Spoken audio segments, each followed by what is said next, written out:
YCP రాష్ట్ర అధ్యక్షుడు YS Jagan ఆదేశాల మేరకు విశాఖ జిల్లా గాజువాక నియోజకవర్గ సమన్వయకర్త తిప్పల దేవన్ రెడ్డి ఆధ్వర్యంలో వెన్నుపోటు దినం కార్యక్రమం నిర్వహించారు.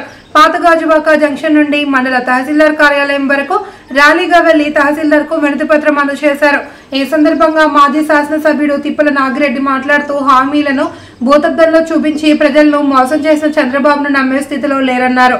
గడిచిన 5 ఏళ్లలో ప్రజా సంక్షేమమే ధ్యేయంగా జగన్మోహన్ రెడ్డి పనిచేశారని తెలిపారు. ఒంటరిగా పోటీ చేస్తే గెలవడం కష్టమని భావించి బీజేపీ జనసేన పార్టీలతో పొత్తు పెట్టుకుని అధికారంలోకి వచ్చిన చంద్రబాబు ఏ ఒక్క పథకాన్ని అమలు చేయని అసమర్థుడిగా నిలిచారని ఎద్దేవా చేశారు. మాజీ ఎమ్మెల్యే వెంకటరామయ్య, ఊరుకోటి అప్పారావు, కార్పొరేటర్లు ఊరుకోటి చందు, భూపతిరాజు, సుజాత, మహమ్మద్ ఇమ్రాన్, పల్లా, చిన్నతల్లి, ధర్మాల శ్రీనివాస్ గౌడ్, జీలకర్ర నాగేంద్ర తదితరులు పాల్గొన్నారు. అలా రాష్ట్ర అనుబంధ సంఘాలు అందరూ కూడా, రాష్ట్ర కమిటీ అందరూ కూడా పెద్ద ఎత్తున వైఎస్ఆర్ కాంగ్రెస్ పార్టీ నాయకులు, కార్యకర్తలు అన్ని వార్డుల నుంచి పాల్గొని ఈ రోజు కార్యక్రమం జయప్రదం చేశారు.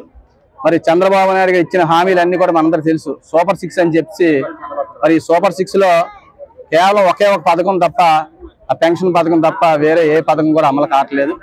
మరి దీని మీద ప్రజల తరపున మీ వైఎస్ఆర్ కాంగ్రెస్ పార్టీ రాష్ట్ర వ్యాప్తంగా మరి ప్రజల తరపున అడిగేందుకు ఈ రోజు ఈ కార్యక్రమం పెట్టడం జరిగింది. మరి పెద్ద ఎత్తున నాయకులు, కార్యకర్తలు కూడా ప్రజల నుంచి కూడా మంచి స్పందన వచ్చింది. ఈరోజు మరి ఈ విధంగా ఈ సంవత్సరం కాలం 1,50,000 కోట్ల రూపాయలు అప్పు చేసి ఎవరికి ఏమి ఇచ్చో, జగన్మోహన్ రెడ్డి గారి హాయంలో సుమారు 3 లక్షల కోట్లు అప్పు చేస్తే 3,50,000 కోట్ల కేవలం నేరుగా లబ్ధిదారుల అకౌంట్లోకి వెళ్ళేది. ఇప్పుడు ఈ 1,50,000 కోట్లు సంవత్సరంలోనే అప్పు చేసి ఎవరికి ఏ పథకం ఇవ్వకుండా మరి మీరు చేస్తున్నటువంటి కార్యక్రమాలు, మీరు కేవలం అమరావతి తప్ప రాష్ట్రం అంతా వదిలేశారు. పూర్తయిన సందర్భంలో మరి కూటమి ప్రభుత్వం ఎలక్షన్ ముందు ఇచ్చిన హామీలు ఏ ఒక్కటి కూడా అమలు చేయలేదు. జగన్ గారు ఇచ్చిన పెన్షన్ 3,000కు 1,000 రూపాయలు ఇచ్చి అదనంగా ఇవ్వడం తప్పితే కొత్తగా ఒక్క హామీని కూడా ఇంప్లిమెంట్ చేయలేదు. ఇది ప్రజల్ని మోసం చేయడం, దగా చేయడం, ఆశ చూపించి మోసగించుకొని ఓట్లు వేయించుకొని ఈవేళ ప్రజలందరికీ కూడా మోసం చేసినటువంటి ప్రభుత్వం ఈ కూటమి ప్రభుత్వం. ఈ కూటమి ప్రభుత్వం చేస్తున్నటువంటి దుర్మార్గాలు అయితే అది వర్ణాతీతం. వైఎస్ఆర్ పార్టీ కుటుంబ సభ్యులే కావచ్చు, ఎక్స్ ఎమ్మెల్యేలు, మంత్రులు అందరినీ కూడా, కార్యకర్తల్ని అందరినీ కూడా ఎర్రాస్ చేసి భయభ్రాంతులు చేసి రోడ్డు మీదకి ఎక్కకుండా చేయాలనేది కూటమి ప్రభుత్వం తాలూకా ఉద్దేశం.